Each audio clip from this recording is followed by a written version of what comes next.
बच्चों, पिछले लेक्चर में electrical potential energy between to charge particles Q1 Q2 by 4 pi epsilon 0 R,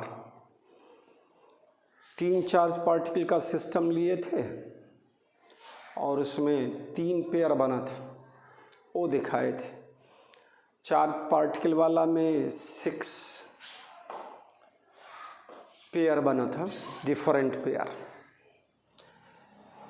readymade formula एक बोले n into N minus 1/2 pair बनेगा।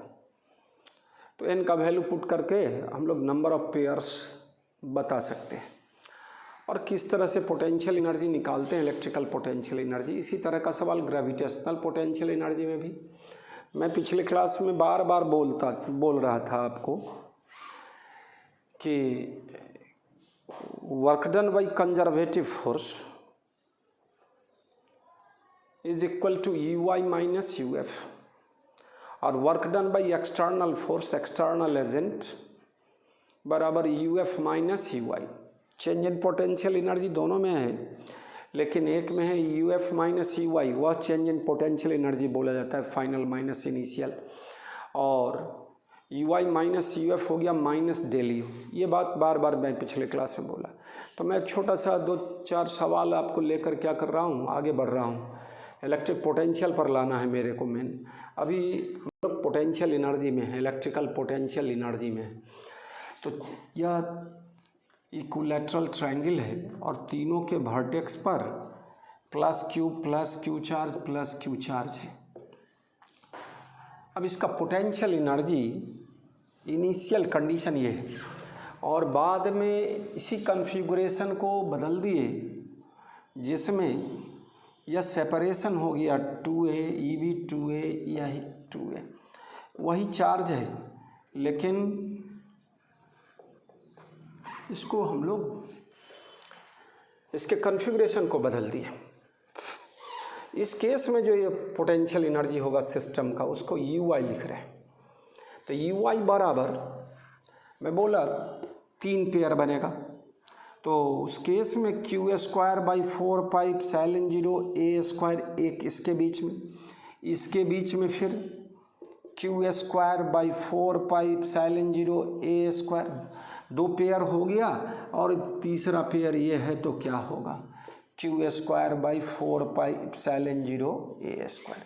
इसको क्या लिखोगे बच्चों, 3Q² by 4 pi Q1 Q2 Q3 हुआ करता था, यहाँ Q है तो Q1 इंटू Q2 तो Q² के जगह यह हो गया UI। सिमिलरली UF बराबर क्या होगा, जस्ट यही चीज़ Q² by 4 pi epsilon 0 into क्या चीज़ 2a, सॉरी यहाँ A² लिखा है, यहाँ सिंपली क्या होगा Q1 Q2 by 4 pi epsilon 0 R, तो R की जगह A यहाँ A² नहीं होगा। यही क्लासरूम रहता मेरा लाइव, जिसमें बच्चे मेरे साथ होते, वो तुरंत इमीडिएट इस बात को नोटिस करते और मेरे को कहीं कहते सर यहाँ कुछ उल्टा पुल्टा हो रहा है। UF बराबर Q² by 4 pi epsilon 0 2a, Q² by 4 pi epsilon 0 2a, Q² by 4 pi epsilon 0 2a। इसी तरह का बनेगा। यह कितना हो जाएगा, 3Q² by 4 pi epsilon 0 a, 3/2 को अलग कर दे, यह UF निकल गया, यह UI निकल गया मेरा बच्चा। अब तुमसे पूछता है कि इस कॉन्फ़िगरेशन को चेंज करने में इलेक्ट्रिकल फोर्स कितना वर्क करेगा, तो work done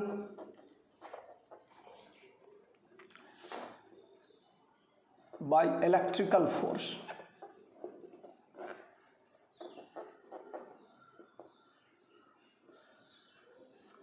during change in configuration. तो work done by electrical force क्या होगा मेरा बच्चा, work done by electrical force, मैं बोला UI माइनस UF, तो UI कितना 3q²/4πε0a और 3/2q²/4πε0a।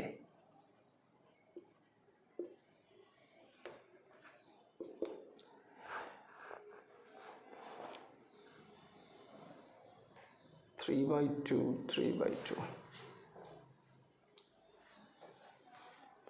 UI माइनस UF निकालोगे तो कितना हो जाएगा, 3q²/4πε0a बाहर आ गया, 1 माइनस 1/2 तो 1/2 हो जाएगा, तो 3q²/4πε0 8 लिख देंगे।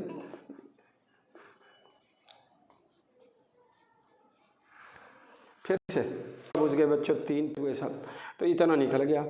और UI माइनस UF किए तो work done by electrical force, इसी में work done by external agent पूछता तो UF माइनस क्या UI की बात करते, तो ये इलेक्ट्रिकल फोर्स निकल गया, ये negative of the work done, तो यहाँ पर माइनस साइन लगा देंगे तो क्या निकल जाएगा, work done by external force, external agent. इतनी बात थी, छोटी सी बात। कोई भी इस तरह का कन्फिग्रेशन चार्ज पार्टिकल 4 गो रहेगा और तो अब UI माइनस UF करेंगे तो इसी तरह निकाल देंगे work done by electrical force. तो ये अब इसका एक रेडीमेड फार्मूला होता है कि n पार्टिकल के सिस्टम में in case of n charge particle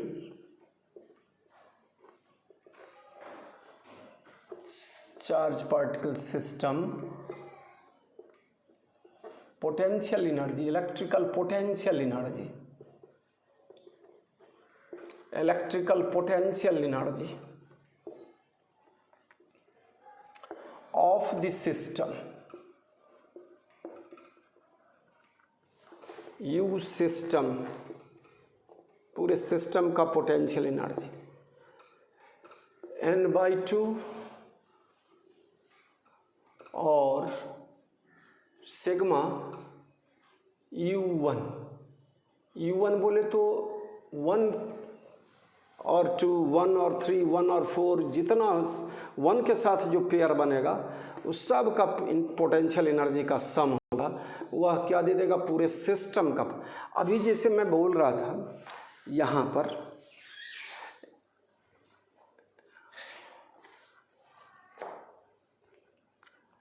कई चार्ज पार्टिकल का सिस्टम हो गया, तो 3 चार्ज पार्टिकल का सिस्टम है और वहाँ पर n/2 इंटू U1 लिखेंगे। U1 के साथ कई पेयर बनेगा, this q²/4πε0a, q²/4πε0a 2 he pair बनेगा 1 के साथ, और n/2 तो 3/2 लिख देंगे और उसका पोटेंशियल एनर्जी का फॉर्मूला लिख देंगे, तो total potential energy of this system हम लोग फाइंड आउट कर सकते हैं।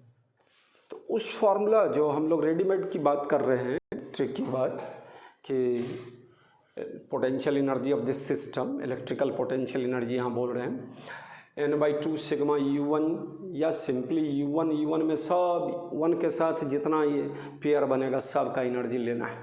तो अभी डायरेक्ट इस फार्मूला को हम लोग निकाल सकते हैं, अभी जस्ट इसका उस तरीका पर क्या होगा, इनिशियल पोटेंशियल एनर्जी UI बराबर 3/2,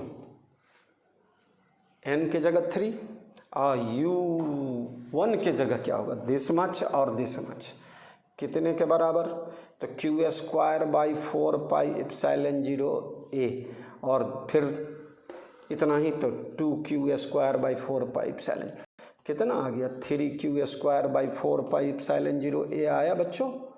यह फॉर्मूला डायरेक्ट हम लोग यूज, 3 को पेयर ना करके डायरेक्ट इस पर बना सकते थे। फिर इसी तरह UF भी निकाला जा सकता है। UF में भी क्या लिखेंगे, 3 पेयर मतलब 3 पार्टिकल्स है तो 3/2 और इस तरह से q²/4πε0 और कई बार तो 2 बार, तो 2 से गुना तो फिर 2 कैंसिल हो जाएगा और UF बराबर क्या आ जाएगा, है ना, 3q²/4πε0 इंटू क्या चीज़ 2a। तो इतना तो आपको करना पड़ेगा। और U I minus U F कर दिए तो वर्क डन बाई इलेक्ट्रिकल, छोटा सा सवाल है। ग्रेविटेशन में भी इसी तरह 3 को पार्टिकल होगा एम मास का, ये डिस्टेंस पर है, फिर उसका कन्फिग्रेशन को चेंज करके इस तरह ले गए। इस तरह कोई ज़रूरी नहीं है, जिस तरह का configuration U I minus U F करेंगे तो work done by gravitational force निकल जाएगा, और U I F minus U I करेंगे तो work done by external agent निकलेगा। डिट्टो वहाँ पर भी यही सवाल सब आएगा। तो चलिए इतनी बात समझ गए हम लोग। अब इसी में 4 पार्टिकल का सिस्टम वाला बात कर लो भाई अलग से। तुम इसी में स्क्वायर बना दिए, यहाँ क्यू चार्ज है, यहाँ भी क्या है क्यू चार्ज है, यहाँ क्यू चार्ज है, यहाँ क्यू चार्ज है, सब प्लस ले रहे हैं, प्लस माइनस कुछ भी लिया जा सकता है, जो रहेगा सिस्टम में रहेगा। स्क्वायर ले लिए हैं तो ए होगा। इसका direct potential energy of this system क्या होगा, यू सिस्टम। अभी जस्ट मैं बताया n/2, ये रेडीमेड फार्मूला है, तोड़ के बनाना है। 12 के बोर्ड के एग्जामिनेशंस में पूछेगा, 3 नंबर वाला, 2 नंबर वाला, 3 नंबर वाला, सीबीएसई बोर्ड में भी, सीबीएसई बोर्ड में 3 नंबर भी होता है, और 5 नंबर वाले में तो इसी तरह से तोड़ के अलग अलग निकालना होगा, वहाँ ट्रिक नहीं चलेगा। और ट्रिक चलेगा जब हमको ऑब्जेक्टिव बनाना होगा आगे की परीक्षाओं में। या यू सिस्टम कितना होगा 4/2 n/2, और सिग्मा u1, तो u1 के जगह इसके बीच का, इसके बीच का और इसके बीच का, किसी एक को 1 मानेंगे और इसका 3 पेयर बना देंगे। कितना हो जाएगा मेरा बच्चा, q²/4πε0 a प्लस इसके कारण फिर q²/4πε0 a और q²/4πε0 √2a, दिस मच √2, और तब टोटल एनर्जी निकल जाएगा। 6 पेयर बनाने से बच गए, है ना, इसमें 3 ही पेयर बना के काम चल गया, सिर्फ 1 के साथ, है ना।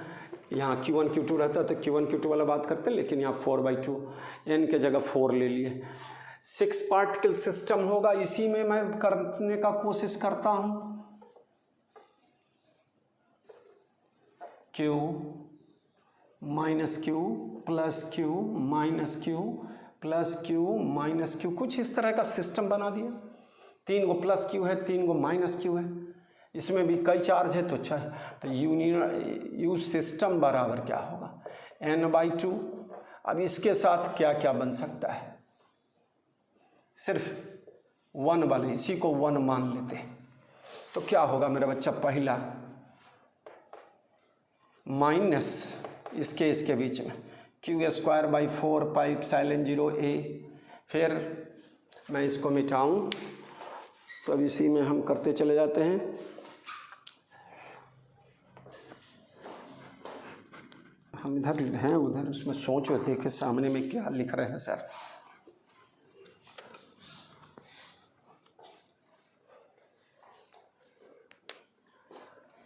फिर इसके बीच में प्लस q²/4πε0 इंटू क्या, दिस इज ए, ये कितना होगा मेरा बच्चा, √3a होना चाहिए, यह 2a हो जाना चाहिए, और फिर ये डिस्टेंस √3a। एक अलग अलग तरीक़ा से आप क्या कर सकते हो, √3a कैलकुलेट कर सकते हो, वेक्टर में भी पढ़े हैं, है ना। या बीच का एंगल 120 लेकर ये 60 कर देते थे, और a² + 2a² cos 60 1/2, तो √3a लिखते थे। उसी तरह यहाँ पर भी कुछ भी आप इसको याद रखना है कि या डिस्टेंस a या √3a या 2a हो गया, या फिर कितना, या हाइपोटेनियस लग रहा है, या a है तो या 4a² - a², तो √3a भी होगा √3a। तो कितना, q²/4πε0 प्लस q²/4πε0 √3a, फिर माइनस q², माइनस क्यों, तो q माइनस q 4πε0 2a, फिर क्या, plus Q square by 4πε0 √3a, फिर यह माइनस क्यू स्क्वायर बाई 4πε0 यह माइनस यहाँ ही लिखा जाएगा। और यह पूरे सिस्टम का ऐसे जो पेयर बनाएंगे तो बहुत सारा पेयर बनेगा, है ना। 6n बराबर 6 के लिए नंबर ऑफ पेयर्स की संख्या कितनी होगी मेरे बच्चों? 6 × 6 - 1/2, 3 और 5, 15 पेयर्स बनेगा। इसमें हमको 5 से काम चल गया, 5 ही पेयर, तो टाइम सेविंग हो गया तरीका यह। तो इस तरह से बात करोगे बच्चों कि कितना नंबर ऑफ पेयर्स बनेगा, क्या बनेगा, किस तरह से पोटेंशियल एनर्जी पूरे सिस्टम का निकाल लेंगे, यही इसी का कॉन्फ़िगरेशन चेंज कर देंगे तो बाद का यूएफ निकल जाएगा, तो वर्क डन सारे केसेस में निकल। ये बड़ा काम का रेडीमेड फार्मूला है ना। n/2 इंटू क्या चीज़ सिग्मा U1 वाला 1 पार्टिकल पर, किसी एक पार्टिकल पर कितना टोटल एनर्जी सबका पेयर बनेगा, सबको जोड़ देना है और n/2 से मल्टीप्लाइड कर देना है, तो क्या हो जाएगा पूरे सिस्टम का। मैं पिछले क्लास को इसमें है ना के आधार पर कुछ सवाल बताने का कोशिश किया। अभी हम आपको ले चल रहे हैं फिर से स्ट्रक्चर ऑफ एटम में।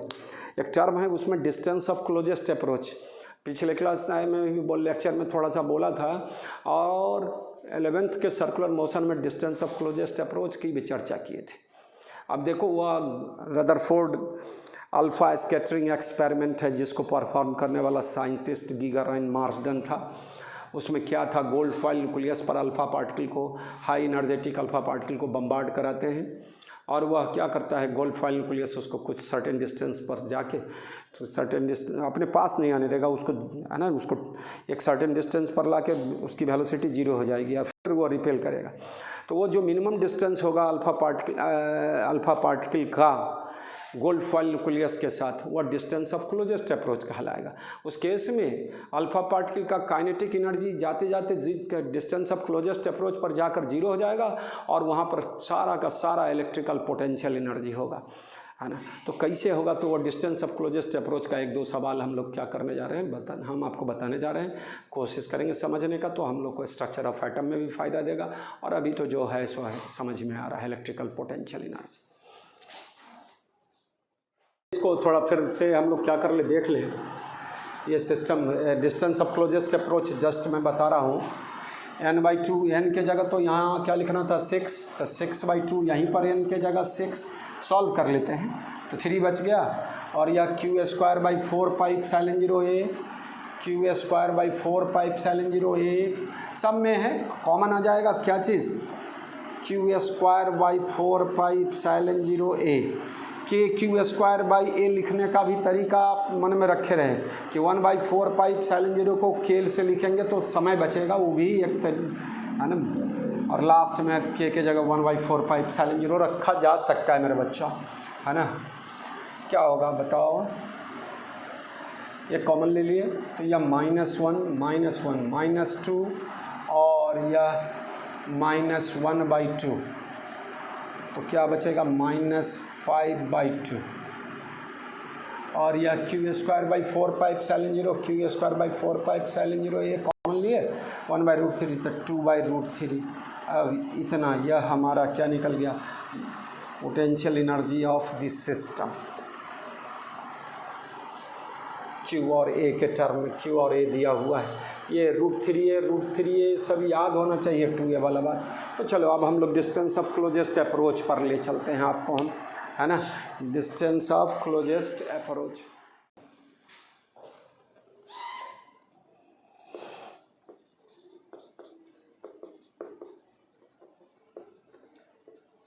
डिस्टेंस ऑफ क्लोजेस्ट अप्रोच,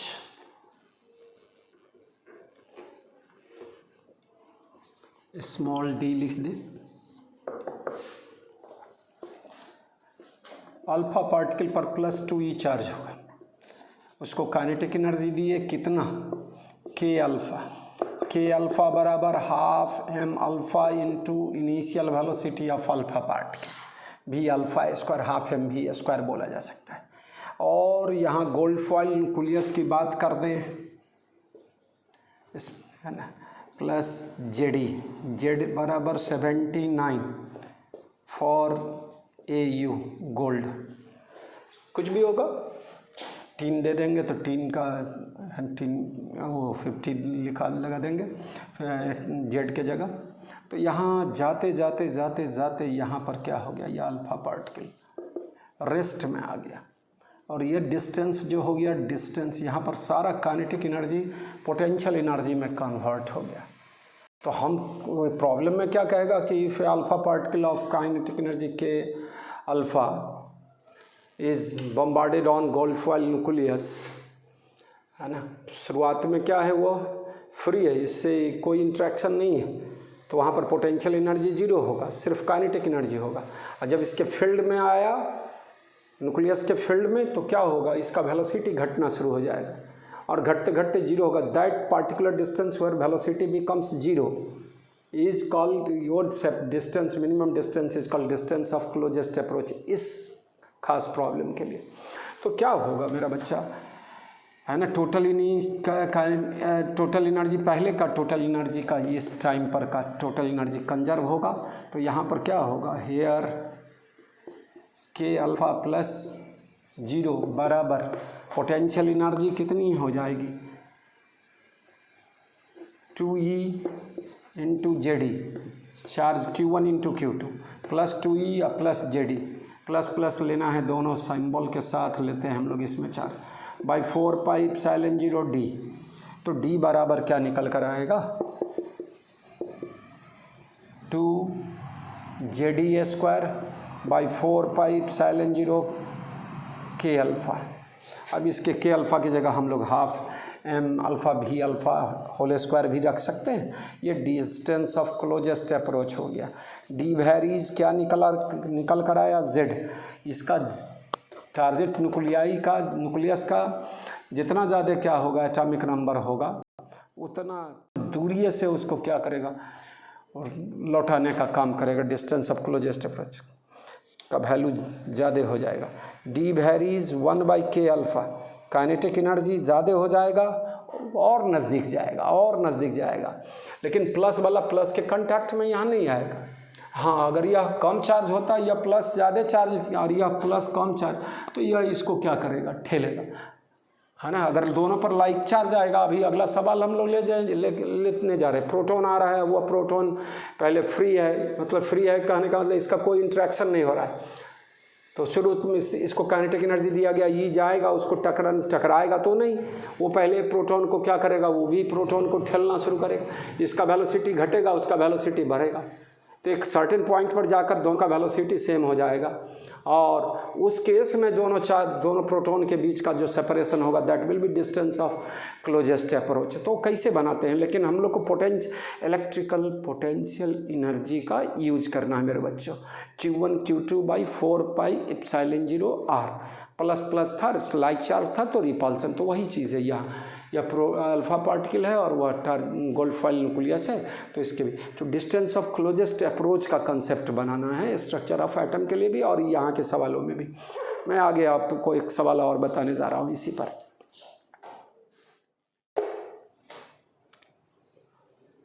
मैं एक प्रॉब्लम बुक फिर से ले रहा हूँ।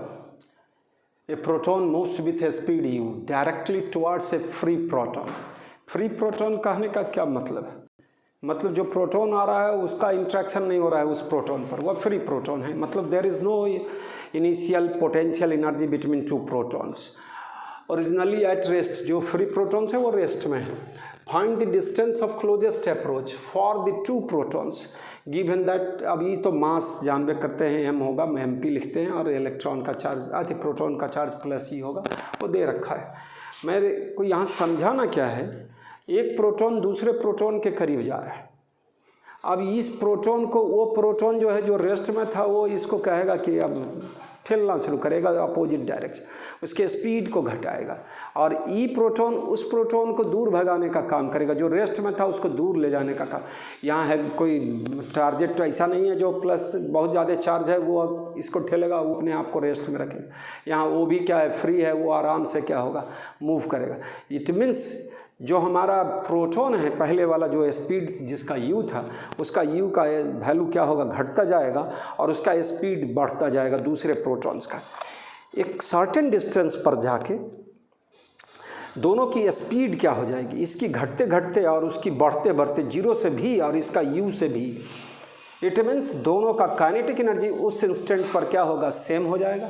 और उस केस में जो सेपरेशन होगा दोनों प्रोटॉन के बीच का, वो डिस्टेंस ऑफ क्लोजेस्ट अप्रोच कहलाएगा।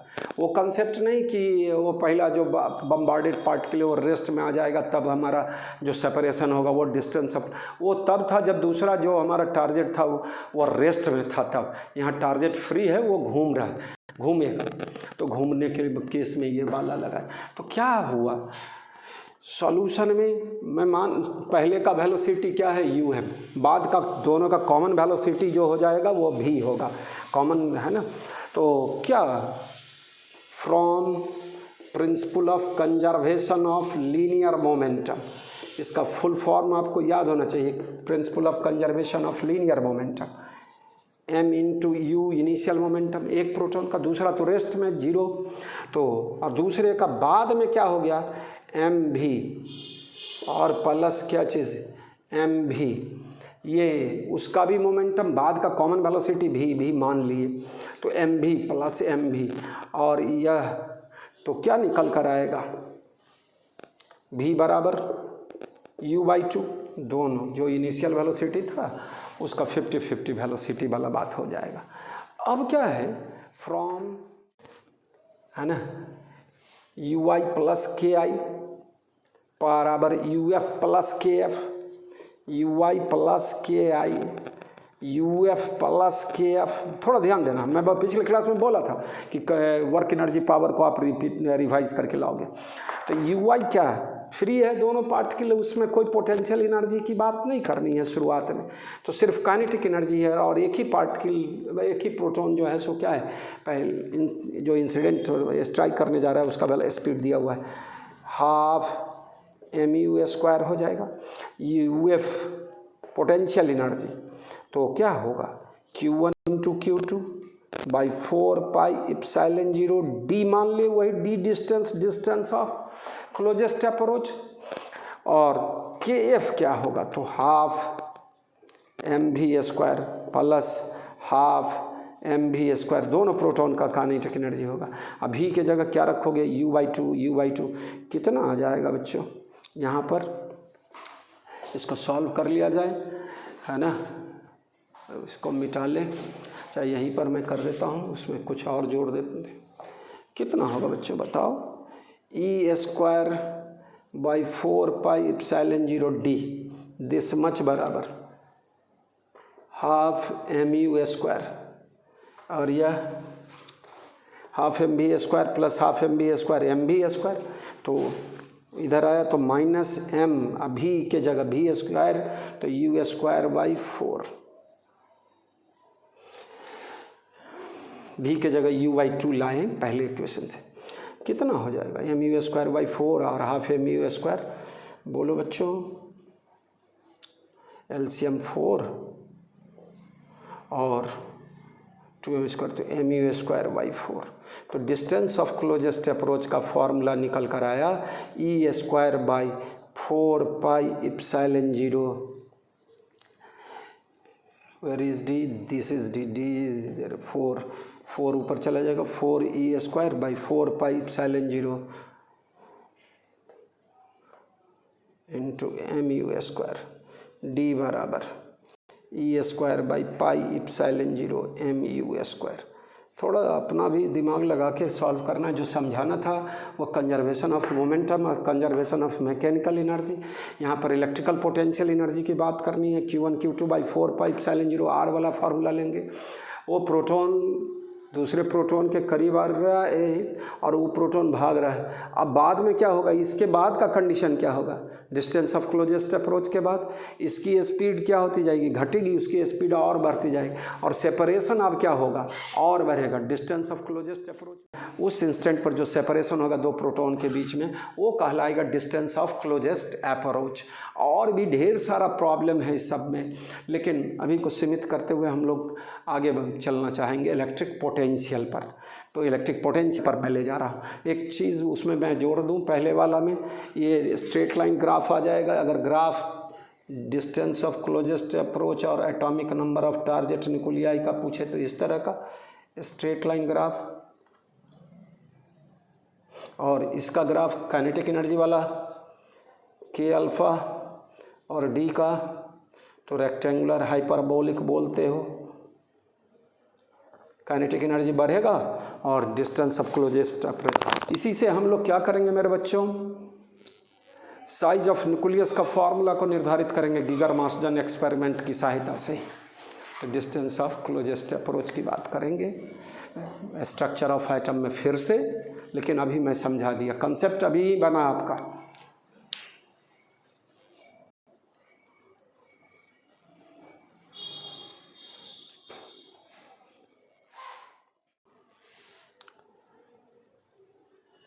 तो इलेक्ट्रिक फील्ड के बारे में मैं बताया, इलेक्ट्रिक फील्ड स्ट्रेंथ से हम लोग इलेक्ट्रिक फील्ड का पता लगा लेते हैं। बाद में चलकर तो इलेक्ट्रिक फील्ड स्ट्रेंथ को ही इलेक्ट्रिक फील्ड भी बोलने लगते हैं। लेकिन इलेक्ट्रिक फील्ड के बारे में जानकारी किसी चार्ज के कारण या ग्रुप ऑफ चार्जेस के कारण जो इलेक्ट्रिक फील्ड पैदा होगा वह इलेक्ट्रिक फील्ड स्ट्रेंथ से के द्वारा मापा जाएगा। और दूसरा, यह electric field strength vector quantity है, और दूसरा जो है इलेक्ट्रिक पोटेंशियल के द्वारा मापा जाएगा इलेक्ट्रिक फील्ड का वैल्यू। तो इलेक्ट्रिक फील्ड स्ट्रेंथ और इलेक्ट्रिक पोटेंशियल, यहाँ जितना भी टर्म बोलेंगे इलेक्ट्रिक वो सब इलेक्ट्रोस्टैटिक बोला जाएगा। Electrostatic potential, electric potential energy बोले तो इलेक्ट्रोस्टैटिक पोटेंशियल एनर्जी बोलेंगे। उसमें एक तरह से समझ लो कि हम लोग इलेक्ट्रोस्टैटिक्स पढ़ रहे हैं तो इलेक्ट्रिक वर्ड में स्टैटिक वर्ड जुड़ा रहेगा। इलेक्ट्रोस्टैटिक्स की बात करेंगे, electrostatic potential, electrostatic potential energy. अब हम लोग इलेक्ट्रोस्टैटिक पोटेंशियल पर कन्फाइन करने जा रहे हैं अपने को। तो इलेक्ट्रिक पोटेंशियल दोनों के द्वारा, इलेक्ट्रिक फील्ड स्ट्रेंथ के द्वारा भी या वेक्टर है, और इलेक्ट्रिक पोटेंशियल भी जो है सो स्केलर फंक्शन है। तो हम लोग इलेक्ट्रिक पोटेंशियल के बारे में जानकारी हो जाए कि बाद में तो सिर्फ फार्मूला कंसेप्ट बना रहेगा, तो सिर्फ फार्मूला आता रहेगा, उसके बाद हम लोग सारा चीज़ को घुमाते रहेंगे। तो अभी हम लोग इलेक्ट्रिक पोटेंशियल को डिफाइन करने जा रहे हैं। यहाँ लिख देना, electric field strength is vector quantity, electric potential is scalar quantity. हम जो डिफाइन करने जा रहे हैं वह इलेक्ट्रिक पोटेंशियल को, मैं फिर बोला इलेक्ट्रिक पोटेंशियल, लेकिन दिमाग में फिर कौन देगा कि इलेक्ट्रोस्टैटिक पोटेंशियल ही बोला जाएगा। Electric potential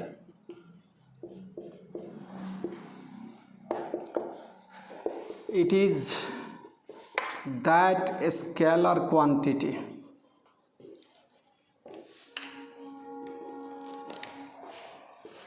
which determines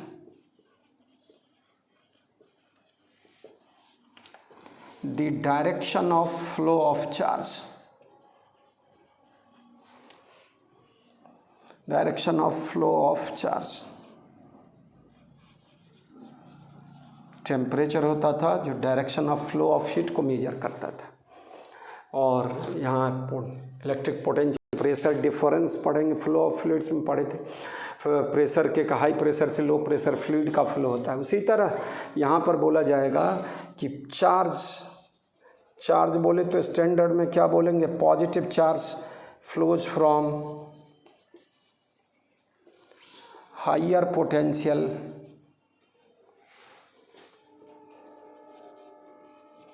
to lower potential. Just इसका वाइस वर्सा क्या होगा मेरे बच्चा, flows from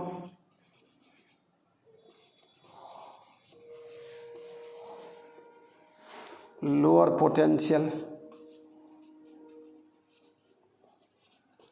to higher potential. लेकिन लॉ जो भी बोलेंगे हम लोग वो पॉजिटिव चार्ज के लिए, तो हम लोग जनरली बोल देते हैं charge flows from higher potential to lower potential. यह एक तरह का कंसेप्ट, एक तरह का डिफिनीशन हो गया इलेक्ट्रिक पोटेंशियल का, है ना। करंट इस सब में ज़्यादा काम देगा हम लोग को इसका। अभी जो हम बताने जा रहे हैं वो वर्क डन और पोटेंशियल एनर्जी के टर्म में। तो electrostatic potential, electric potential at a point in the electric field of given charge body और group of charge body is defined as amount of work done to bring unit test charge।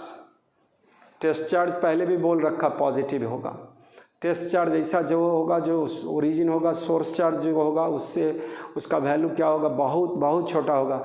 मैं बोला था test charge tends to zero, तो ये चीज़, और test charge must be positive लेने का परिपाटी है, कन्वेंशन है। तो यह amount of work done to bring a unit test charge from infinity to that point, जिस पॉइंट पर फील्ड पोटेंशियल निकालना है, इलेक्ट्रिक पोटेंशियल, उस पॉइंट पर यूनिट टेस्ट चार्ज को इन्फिनिटी से किसी पॉइंट पर लाने में, जितना उस पॉइंट पर लाने में जितना वर्क करना पड़ेगा without changing its kinetic energy, charge particle के काइनेटिक एनर्जी में कोई चेंज, उसको डायनामिक इक्विलिब्रियम बोला जाएगा। चार्ज पार्टिकल मोशन में होगा, इन्फिनिटी से उस पॉइंट तक आएगा, चाहे किसी एक पॉइंट से दूसरे पॉइंट पर जाएगा, लेकिन without changing its kinetic energy वाली बात यहाँ पर सोची जाएगी।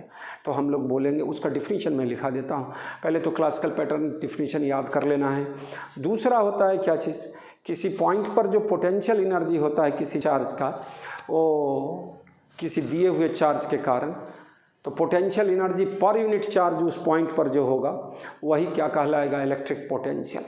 तो देखिए दो तरह का परिभाषा हो गया, पोटेंशियल एनर्जी पर यूनिट चार्ज और amount of work done to bring unit test charge from infinity to a particular point gives potential electric potential at that point. तो ये चीज़ देखना है। इसमें मैं बोल रहा हूँ डिफिनीशन में एक्सटर्नल एजेंट, एक्सटर्नल फोर्स काम करेगा कहाँ, चार्ज टेस्ट चार्ज को इन्फिनिटी से किसी पॉइंट पर। अभी जो कन्वेंशन लेंगे उसमें रिफरेंस पॉइंट जो है इन्फिनिटी लिया जाएगा, जहाँ का पोटेंशियल को हम लोग जीरो मानेंगे, है ना। लेकिन वो क्वेश्चन के मुताबिक भी चेंज होते रहेगा कि हम किसको रिफरेंस पॉइंट लेते हैं मेरे बच्चों। लेकिन अभी जितना भी केसेस पढ़ने जा रहे हैं उसमें रेफरेंस पॉइंट क्या होगा, इन्फिनिटी होगा, और वहाँ पर उसका पोटेंशियल जीरो लेगा। अर्थ के केस में भी अर्थ जो है रेफरेंस पॉइंट मान लो।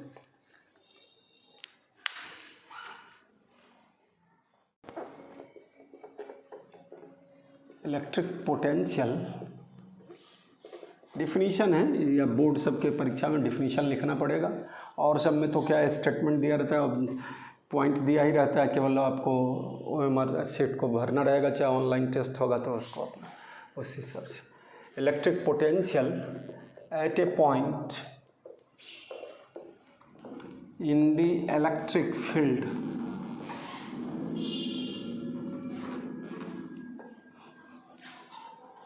ऑफ ए गिवन चार्ज और group of charges is defined as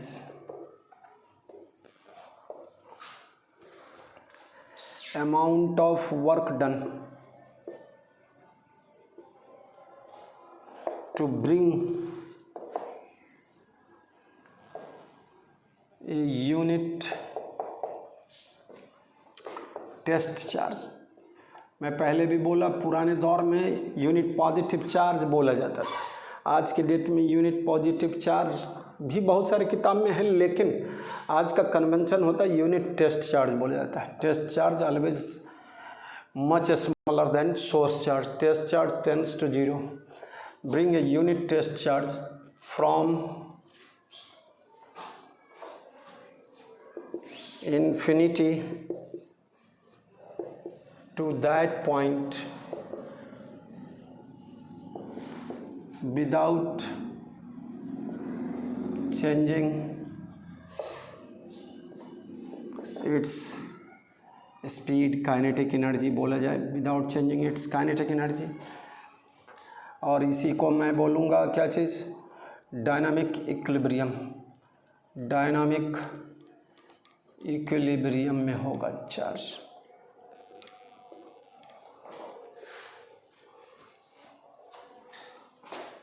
infinity to that point by external agent, by external force, by external agent।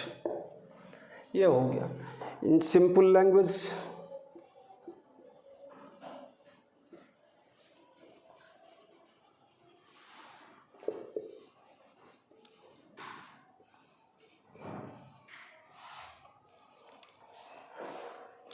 In simple language, electric potential is defined as work done per unit charge.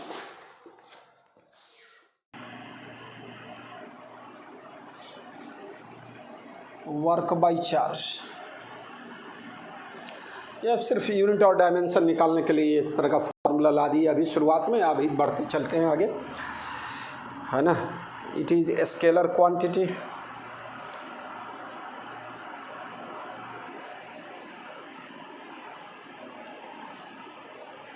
It's SI unit is volt और joule per coulomb, joule per coulomb, that is volt बराबर क्या लिखा जाएगा, joule by coulomb.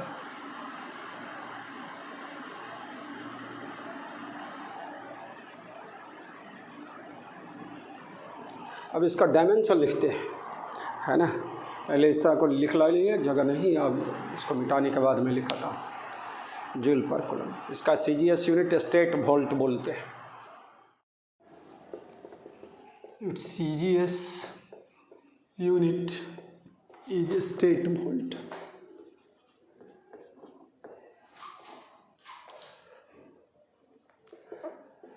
One state volt बराबर 300 volt, 1 volt बराबर 1/300 state volt. It's dimension is, मैं सारे बच्चे को डायमेंशन के बारे में बोला 12 वाले बच्चे को कि 11th में मेरा लेक्चर चल रहा है यूनिट्स एंड मेजरमेंट का।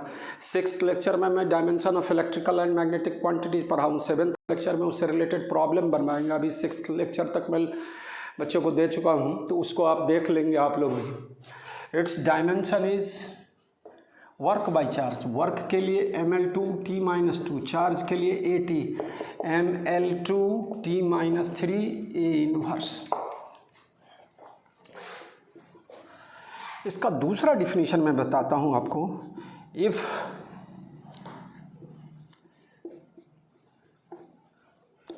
Electrical potential energy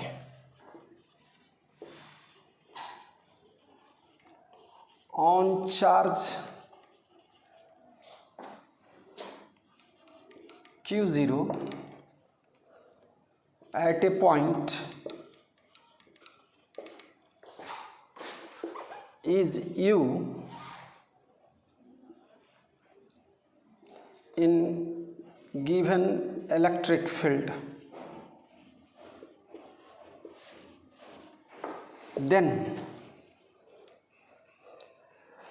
potential, then electric potential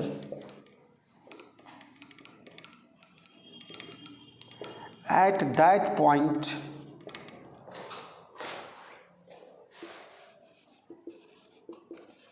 is defined as electrical potential energy, potential energy per unit charge,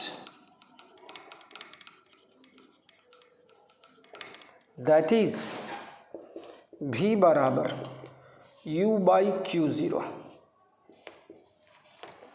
तो किसी पॉइंट पर का पोटेंशियल एनर्जी Q0 इंटू भी, उस पॉइंट पर का पोटेंशियल पता रहे, उस पॉइंट पर जो चार्ज रखे हैं वो Q0, तो Q0 इंटू भी इज इलेक्ट्रिकल पोटेंशियल। दिया है तो पोटेंशियल निकल जाएगा। पोटेंशियल इलेक्ट्रिक पोटेंशियल दिया हुआ है तो सर्टेन अमाउंट ऑफ चार्ज के लिए इलेक्ट्रिकल पोटेंशियल एनर्जी का कैलकुलेट कैसे, ये सब काम का चीज़ होगा, बार बार यूज करना पड़ेगा आगे के प्रॉब्लम सब में। अभी हम सिर्फ इलेक्ट्रिकल पोटेंशियल का क्लासिकल डिफिनीशन, एक तरह से work done to bring a unit test charge from infinity to that point by external agent बोले, without change its kinetic energy, है ना। स्पीड में कोई चेंज नहीं होना चाहिए उस चार्ज पार्टिकल में। और दूसरा मैं बोला कि डायनामिक इक्विलिब्रियम में होना चाहिए। तो इस तरह की बात को मैं अब आगे हम लोग एक्सप्रेशन निकालने जा रहे हैं इलेक्ट्रिक पोटेंशियल का due to point charge, due to group of charges और फिर चार्ज डिस्ट्रीब्यूशन के कारण uniformly charge ring, uniformly charge disc, और इसके बाद मैं फिर पोटेंशियल को रोकूंगा और गॉस थ्योरम पर चलूँगा। फिर इलेक्ट्रिक फील्ड निकाल लेंगे, तब जाके हम लोग फिर पोटेंशियल पर इलेक्ट्रिक फील्ड और पोटेंशियल का रिलेशन ही सब देखें। देखिए आगे मैं बढ़ता हूँ, पहले इतना को लिख लें।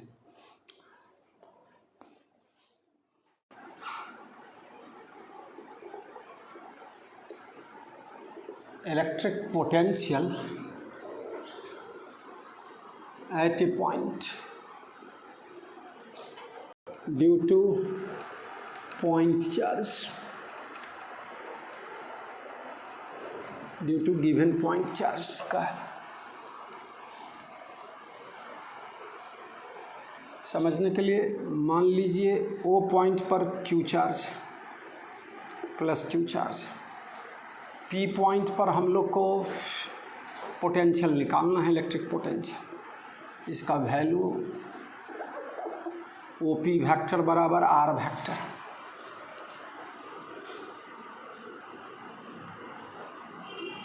दो नेबरिंग पॉइंट्स A और B, OA x, AB dx,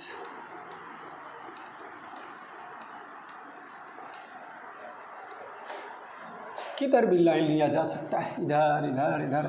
electric field lines दिखाते थे, ओरिजिनेट करता था पॉजिटिव चार्ज। अपने कन्वीनियंस के लिए एक लाइन, ये स्ट्रेट लाइन सीधा इधर वाला ले लिए हॉरिजॉन्टल। ध्यान दो, consider source charge,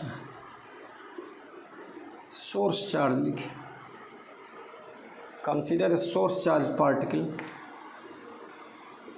having charge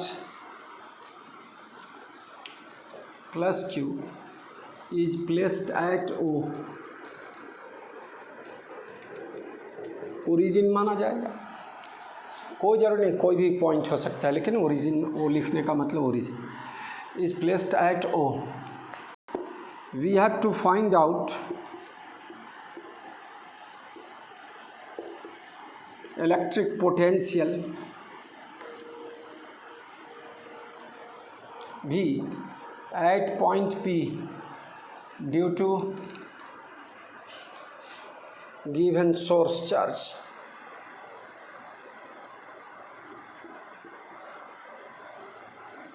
At O such that OP vector बराबर R वेक्टर। O से P की ओर हम लोग डायरेक्शन ले लिए। We consider two neighboring points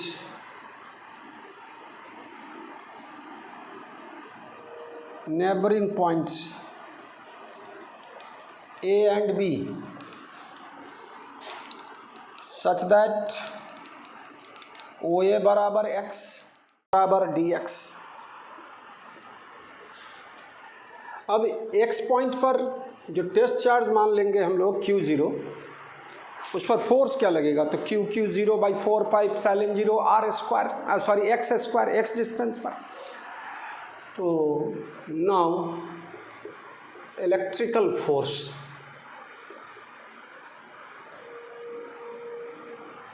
on test charge Q0, here Q0 much less than Q और Q0 tends to 0, बार बार लिखेंगे, दिमाग में बैठेगा। Q0 at A is given as F बराबर Q0 by 4 pi epsilon 0 x square along OA vector. हम लोग को external force लेना है, तो जितना ई फोर्स है उतना ही एक्सटर्नल फोर्स उस पॉइंट पर होगा।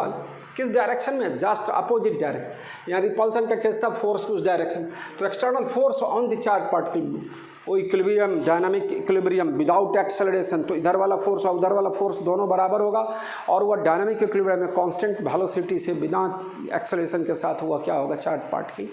हमको कहाँ से कहाँ लाना है, तो इन्फिनिटी से पी पॉइंट पर लाना है। अभी ए से बी तक की बात करें और तब हम लोग एक्सटर्नल एजेंट के द्वारा, तो अब यहाँ से आगे आप देखो फिर से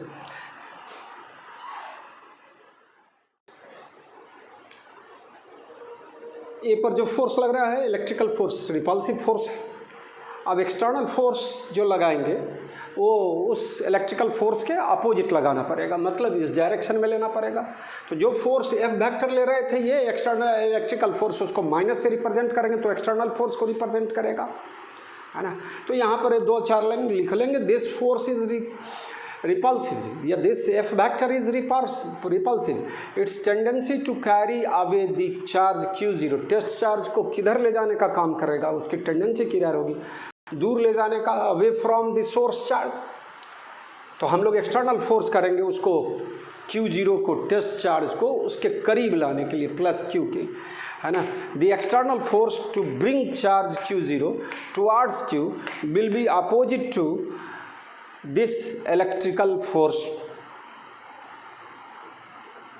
opposite to this electrical force. तो 10 एक्सटर्नल इलेक्ट्रिकल फोर्स का फॉर्मूला क्या होगा, एफ एक्सटर्नल बराबर, पहले इतना लिखा जाए और उसका आगे बढ़ते हैं।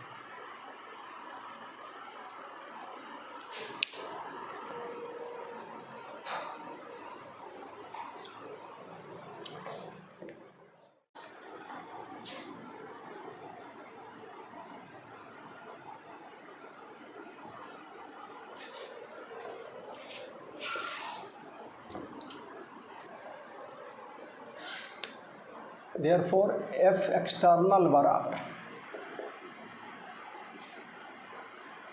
Minus Q not by 4 pi epsilon 0 X square, उसका डायरेक्शन अपोजिट होगा। Now amount of work done for dx displacement of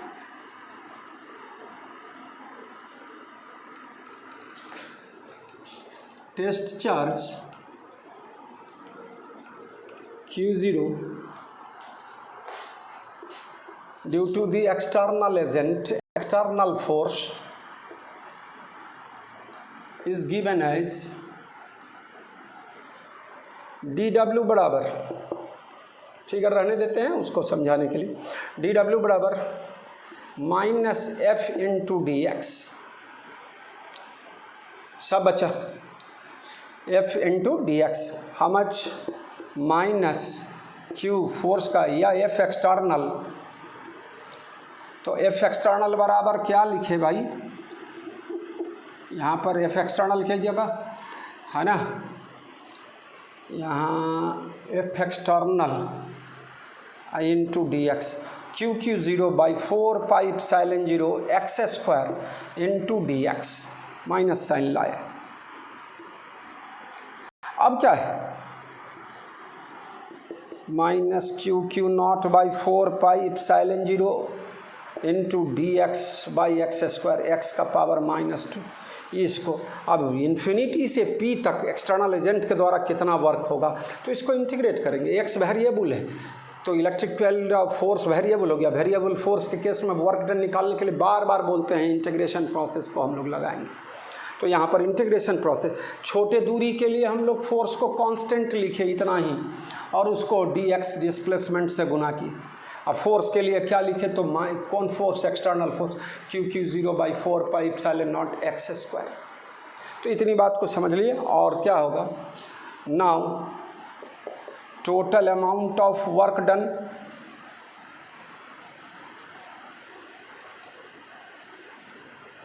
by the external agent,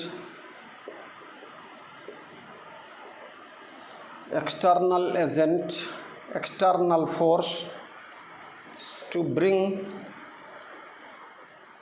test to P, infinity to P, is obtained by integrating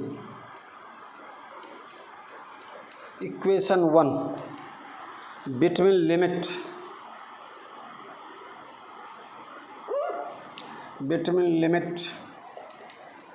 x बराबर infinity, x का value infinity, वही समझाना था। कहाँ ये point कहाँ है? इन्फिनिटी मतलब एट वेरी लार्ज डिस्टेंस, इसके इलेक्ट्रिकल फील्ड से बाहर। x बराबर इन्फिनिटी टू x बराबर r, हमको इस पॉइंट पर निकालना है x बराबर r, तो इसको इंटीग्रेट कर दिया। और लिखने का तरीका work done from infinity to p, integrate करो इसको, तो minus Q not by 4 pi epsilon 0 बाहर आया, और इंटीग्रेशन x का पावर -2 dx इन्फिनिटी से कहाँ तक? r तक इंटीग्रेट करें। ये ऐसा इंटीग्रेशन कितनी बार आ चुका है आप सोचो, कुछ है नहीं, -1/x आएगा, माइनस माइनस प्लस ही हो जाना है। देख लें, कर लें हम लोग आगे इसको। फिर इस साइड वाले को पहले मिटा लें, और यहीं पर मैं इंटीग्रेट करके दिखा देता हूँ। पूछा जाएगा तभी इस डेरिवेशन का, नहीं तो हम लोग तो फाइनल रिजल्ट अभी क्या करने वाले हैं, इलेक्ट्रिक फील्ड का Q/4 पाई एप्सिलॉन 0 r² सिखाए थे, प्लस चार्ज में रिपल्सन वाला बात सिखाए थे, और माइनस चार्ज वाला में अट्रैक्शन था, है ना, away from this source charge positive charge में, और towards this source charge negative charge जब सोर्स चार्ज होता था तो इलेक्ट्रिक फील्ड में वो बताए थे। पोटेंशियल में मैं रटाने जा रहा हूँ अभी आपको, प्लस चार्ज के कारण प्लस पोटेंशियल होगा, माइनस चार्ज के कारण माइनस पोटेंशियल होगा। Q और R पर इलेक्ट्रिक फील्ड भी डिपेंड करता था, और Q और R पर पोटेंशियल भी निर्भर करेगा। किसी, है ना, चार्ज के कारण या ग्रुप ऑफ चार्जेस के कारण जो इलेक्ट्रिक फील्ड होगा वो दो तरह से डिफाइंड होगा, इलेक्ट्रिक फील्ड स्ट्रेंथ के द्वारा जो वेक्टर है, और इलेक्ट्रिक पोटेंशियल के द्वारा भी, तो वह जो स्केलर है। तो यहाँ ध्यान दो, इसलिए work done from infinity to P -Q0/4 pi epsilon 0, और इसका integration -1/x from infinity to r, minus minus plus पहले ही कर दें, माइनस को बाहर लेके Q0/4 pi epsilon 0, upper limit 1/r, minus बाहर आ चुका है, और -1/इन्फिनिटी, समथिंग बाई इन्फिनिटी बराबर 0। तो इसलिए क्या होगा, Q0/4 पाई एप्सिलॉन 0 r, यही हमारा पोटेंशियल एनर्जी का फॉर्मूला था बिटवीन टू चार्जेस, r दूरी पर जब चार्ज था, तो वही चीज़ यह पोटेंशियल एनर्जी था मेरा, electrical potential. Now electric potential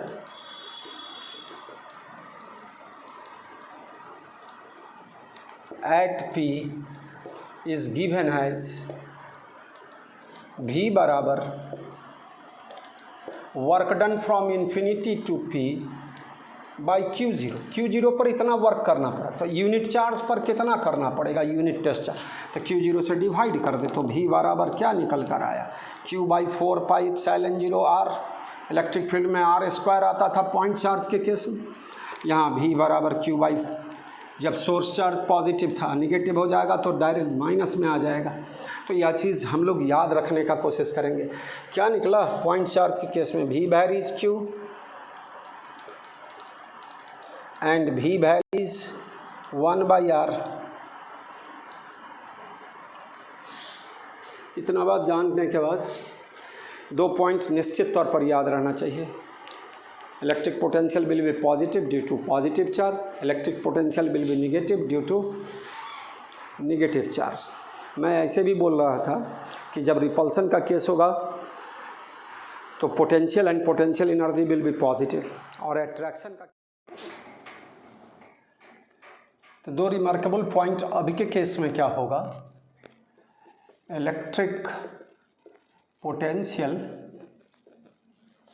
at any point will be positive in case of positive source charge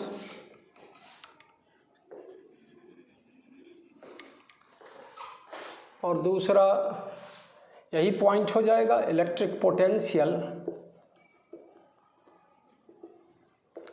at any point will be negative in case of negative source charge.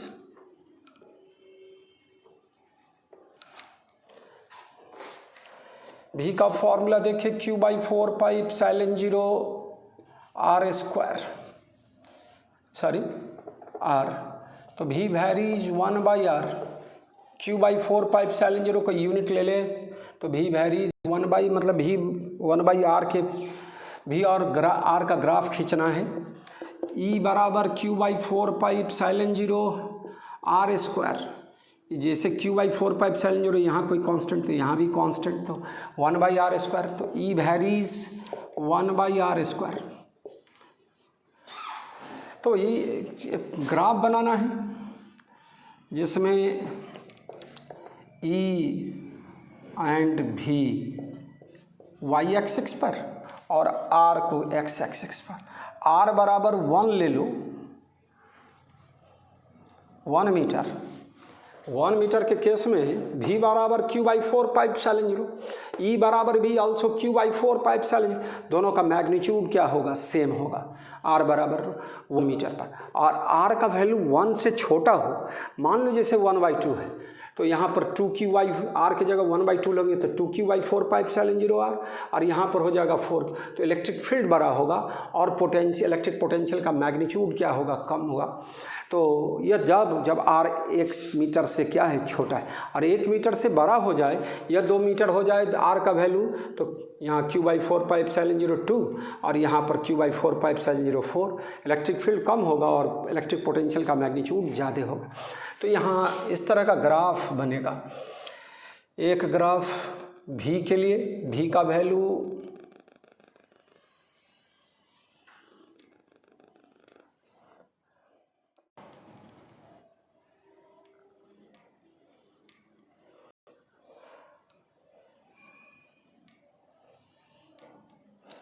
किसी एक को हम लोग क्या कर दें, आपके एनसीईआरटी में red and black, I think blue and black colour दे दिया है, हम लोग एक को डॉटेड लाइन के द्वारा दिखा है।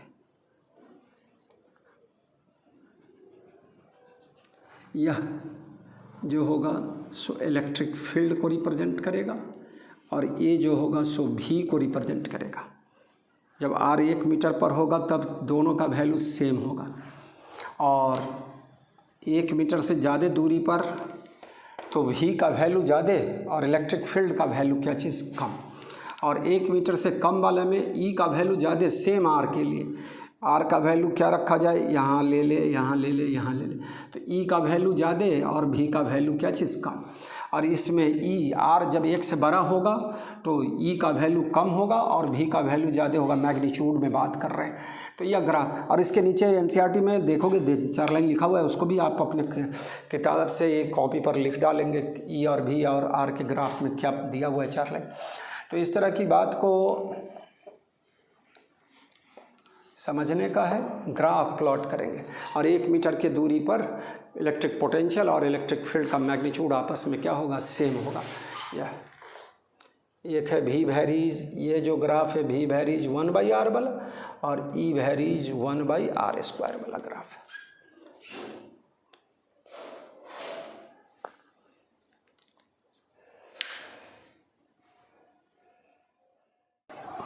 प्रिंसिपल ऑफ सुपरपोजिशन पढ़े थे हम लोग, बहुत सारा चार्जेस था, पॉइंट चार्जेस, और एक किसी पॉइंट चार्ज पर फोर्स निकालना रहता था तो उसका वेक्टर सम लेते थे इंडिविजुअल फोर्सेस का उस चार्ज पर। इलेक्ट्रिक फील्ड में भी प्रिंसिपल ऑफ सुपरपोजिशन मैं लिखाया नहीं था भाई, है ना, अभी एक लाइन बोल देंगे उसी में। और तो सराउंडिंग में 40 को चार्ज पार्टिकल है, पॉइंट चार्जेस है, और किसी एक पॉइंट पर हमको इलेक्ट्रिक फील्ड बताना है तो उस पॉइंट पर उस चार्जेस के कारण जो इलेक्ट्रिक फील्ड होगा उसका वेक्टर सम लेंगे। और यहाँ पर हम लोग स्केलर सम बोलते हैं, प्लस चार्ज होगा प्लस पोटेंशियल बोले, माइनस चार्ज होगा माइनस पोटेंशियल। मान लीजिए 5 को चार्ज है, Q1 Q2 Q3 Q4 Q5, और सबका डिस्टेंस है R1 R2 R3 R4 R5। तो नेट पोटेंशियल क्या होगा किसी पॉइंट पर, V बराबर तो V1 plus V2 plus V3 plus V4 plus V5 सबका, और 1/4πε0 सब में से बाहर आएगा, Q1/R1 plus Q2/R2 plus Q3/R3 Q4/R4 plus Q5/R5। 5 charge है ना। क्यूब वाला केस लेंगे, 8 को चार्ज बताएंगे, है ना। तो क्यूब वाला चार्ज में हम पोटेंशियल एनर्जी नहीं बता पाए, अब सब फिर से रिपीट हो जाएगा, है ना। इलेक्ट्रिक पोटेंशियल निकालेंगे, 8 कोना पर 8 को चार्ज होगा और सेंटर पर एक चार्ज ले ले, सेंटर पर हम लोग इलेक्ट्रिक पोटेंशियल की बात करेंगे तो हम लोग 8 का पोटेंशियल निकाल लेंगे और सब का सम कर देंगे। क्या, तो प्लस चार्ज के कारण प्लस, माइनस चार्ज के कारण माइनस, और बस उतना सब का स्केलर सम कर देना है। तो किसी पॉइंट पर का पोटेंशियल निकल जाएगा, electric potential due to system of charges, due to system of charges, group of charges के कारण। तो 2-4 लाइन लिख लिया जाए उसके बारे में। उसको principal of superposition of potential भी बोला जा सकता है। प्रिंसिपल ऑफ सुपरपोजिशन हम लोग फोर्स के लिए पढ़े थे, इलेक्ट्रिक फील्ड के लिए जानते हैं और पोटेंशियल के लिए भी लगाएंगे। तो मैं लिखा electric field due to a collection of point charges is the vector sum of the fields produced by each charge, principle of superposition of electric fields बोला जाएगा। The electric potential due to collection of point charges is the scalar sum of the potential due to each charge. अब इसको मैं एक formula दे देता हूँ, क्या होगा इसका फार्मूला। तो नेट पोटेंशियल 1/4 पाई एप्सिलॉन 0 बाहर ले लिए सब में से, और इसको लिखने का तरीका होगा I बराबर 1 से लेके n पार्टिकल का सिस्टम है तो QI/RI, जिस पॉइंट पर पोटेंशियल निकालना है ith पार्टिकल का डिस्टेंस RI है तो QI/RI, जो प्लस होगा प्लस, माइनस होगा माइनस, वो लिखना पड़ेगा। प्लस चार्ज के कारण प्लस पोटेंशियल माइनस, नट सेल में लिख दिए। हम अभी यहाँ एक 4 गो या बोर्ड पर के चारों कोना पर 4 गो चार्ज ले लें और किसी डिस्टेंस आना चाहिए, ये डिस्टेंस और सब का पोटेंशियल अलग अलग निकाल के जोड़ देंगे तो वेक्टर, और ये स्केलर सम कहलाएगा। हुआ वेक्टर का रिजोल्यूशन इसमें करना नहीं है, वेक्टर वाला resolution. Potential is a scalar quantity, इसके लिए कोई रिजोल्यूशन की आवश्यकता नहीं है। तो ये सिंपल, इसको स्केलर सम बोलेंगे। इतना बात समझ गए मेरे बच्चों। क्यूब वाला सवाल मैं मौखिक बताता हूँ। क्यूब के 8 कोना पर, 8 वर्टेक्स पर क्यूब चार्ज है और क्यूब का प्रत्येक साइड ए है। तो सेंटर से हर वर्टेक्स का दूरी क्या होगा। पहले तो ये डिस्टेंस, एक कॉर्नर से ऑपोजिट कॉर्नर ऊपर वाला का दूरी क्या होगा, √3 है, और उसका हाफ लेंगे तो √3a/2, √3a/2। और 8 चार्ज है, सब चार्ज का वैल्यू बराबर ले ले तो पोटेंशियल कितना होगा सेंटर ऑफ द क्यूब पर, तो 8 × Q/4 पाई एप्सिलॉन 0 √3a/2। अब 2 को ऊपर ले जाइए, 6 कर लीजिए, डिवाइड कर दीजिए, वो अलग बात हो गया। 8V1 निकाल लीजिए, 8 से गुना कर दिए सब। अगर मान लीजिए ऐसा चार्ज है जिसका पूरा सम क्या हो रहा है, 0 हो रहा है, Q1 Q2 Q3 8 को चार्ज है 8 कोना पर, और सब का सम जो है 0 आ रहा है नेट चार्ज, तो net potential centre of the cube पर 0 होगा। वो सिग्मा QI बराबर क्या हो जाएगा, 0 हो जाएगा। और R तो डिस्टेंस सब के लिए बराबर था तो R भी क्या हो जाएगा, उस केस में बाहर आ जाएगा। सिग्मा QI 0 हो गया तो नेट पोटेंशियल बिल भी 0। ट्रायंगल का केस रहेगा, इक्विलेटरल ट्रायंगल है और उसके तीनों वर्टेक्स पर Q1 Q2 Q3 चार्ज है, और Q1 + Q2 + Q3 बराबर 0 होगा, तो उसके सेंट्रॉइड पर पोटेंशियल क्या होगा, 0 होगा। तो बहुत सारा केस हम लोग इसी तरह से बोल कर याद कर लेंगे। तो याद करने का है, 3 डायमेंशन वाला कंसेप्ट थोड़ा बनाए रखेंगे। यहाँ तो स्केलर क्वांटिटी है ना electric potential, electric field force वाला तो वेक्टर है, उसमें तो रिजोल्यूशन की आवश्यकता, तो वहाँ पर थोड़ा और उस तरह का सवाल आगे हम लाते हैं और भी कोशिश करते हैं। तो इलेक्ट्रिक पोटेंशियल में अभी एक क्लास और लगा देंगे, रिंग का, डिस्क का निकाल के और कुछ केस का निकाल कर। लेकिन हम लोग को अब इलेक्ट्रिक फ्लक्स और गॉस थ्योरम पर चलना है, इलेक्ट्रिक डायपोल पर चलना है। तो हम लोग देखते हैं, इलेक्ट्रिक डायपोल पहले पढ़ा लेंगे, तब गॉस थ्योरम पर लाएंगे, और कुछ जब इतना सारा चीज़ पढ़ लेंगे तब इलेक्ट्रिक फील्ड और इलेक्ट्रिक पोटेंशियल को बार बार आप उसको इंटीग्रेशन और डिफरेंशिएशन के सहायता से सवाल सब बनाएंगे। तो कैलकुलस का पीछा नहीं छूटने वाला है बच्चों, वेक्टर का पीछा नहीं छूटने वाला है मेरे बच्चों। वर्क एनर्जी पावर पिछले लेक्चर में भी भाषण में दे रहा था, अब मैं इस लेक्चर को आज यहीं पर रोक रहा हूँ। फिर से मैं कहूँगा कि अब इलेक्ट्रिक पोटेंशियल का फॉर्मूला निकालना सिखाएंगे बॉडी के केस में, तो वो कैसे निकलेगा सो देखेंगे। तो आज का लेक्चर यहीं तक है, लेकिन मैं बीच में बोला था कि 11th वाले लेक्चर इलेक्ट्रिकल और मैग्नेटिक क्वांटिटी का डायमेंशन को रिवाइज कर लेना है।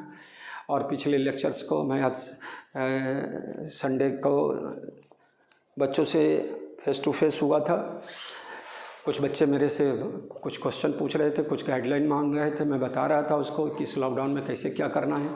तो जो बच्चे मेरे से जुड़े हुए हैं पहले से, वो है ना, वो टाइम दे दिया जाता है संडे को। अभी तो कोशिश कर रहे हैं, लेकिन होगा तो 2-3 दिन के बाद हम लोग आपस में मिलेंगे सारे ऑनलाइन। ठीक है, ओके।